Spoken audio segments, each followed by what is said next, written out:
UP के बाद अब बात बंगाल की, जहां शुभेंदु अधिकारी ने बंगाल को अपराधी मुक्त बनाने की लगातार मुहिम छेड़ रखी है और शुभेंदु सरकार को जनता का भी पूरा साथ मिला है। दरअसल बंगाल में टीएमसी के गुंडों के साथ बड़े नेता भी कानूनी शिकंजे में हैं और दूसरी तरफ वसूलीबाज नेता और घुसपैठिए कानून के डंडे से बचने के लिए खुद ही कहीं सरेंडर कर रहे हैं तो कहीं खुद कट मनी वापस कर रहे हैं।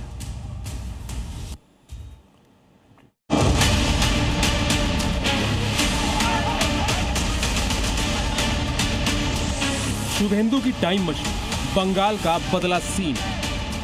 बंगाल में हर अपराध का अब हो रहा पक्का इलाज। शुभेंदु राज, वसूलीबाजों पर गाज, टीएमसी के रंगदारों का इलाज। जब से बंगाल में शुभेंदु अधिकारी के नेतृत्व वाली बीजेपी सरकार ने सत्ता संभाली, तब से 15 साल के क्राइम का हिसाब किताब शुरू हो चुका है।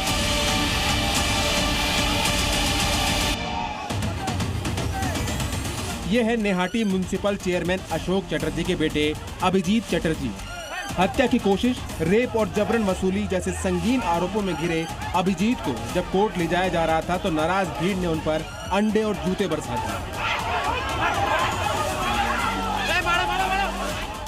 वहीं दूसरी तरफ हुगली के उत्तरापाड़ा में टीएमसी पार्षद अर्नब राय ने आरोप लगाया कि करीब 30 बाइक सवारों ने उन पर हमला किया। उनका कहना है कि बचाव करने आए उनकी गर्भवती पत्नी और मां के साथ भी मारपीट की गई और अंडे फेंके गए।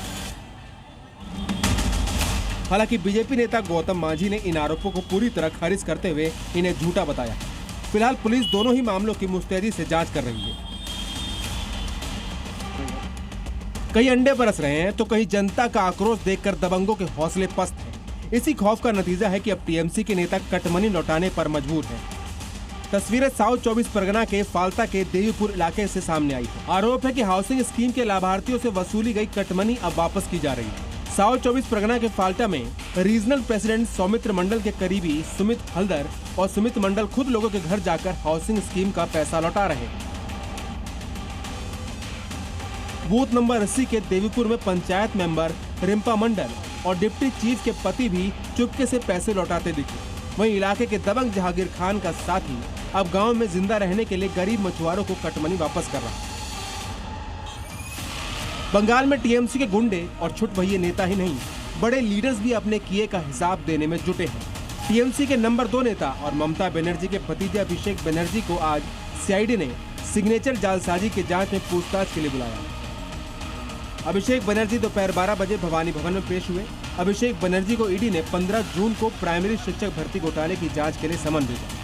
तो वहीं 16 जून को अमित शाह के खिलाफ भड़काऊ भाषण मामले में अभिषेक बनर्जी को सीआईडी के सामने पेश होना। पश्चिम बंगाल में अवैध घुसपैठियों के खिलाफ डिटेक्ट, डिलीट और डिपोर्ट अभियान भी तेजी से जारी है। शुभेंदु सरकार के एक्शन के बीच ताजा मामला नादिया जिले से आया, जहां से 57 कथित बांग्लादेशी नागरिकों को हिरासत में लिया गया।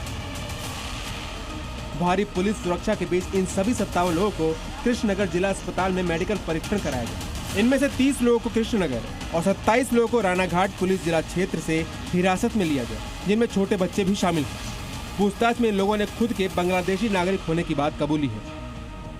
हिरासत में लिए गए लोगों का कहना है कि वो अलग अलग समय पर भारत आए थे। कुछ का कहना है कि वे 1 साल पहले भारत आए थे तो कुछ पिछले 4 साल से यहाँ अवैध रूप से रह रहे थे। लेकिन अब बंगाल में परिवर्तन के बाद इन अवैध घुसपैठियों को जल्द ही बंगाल की जमीन छोड़नी होगी।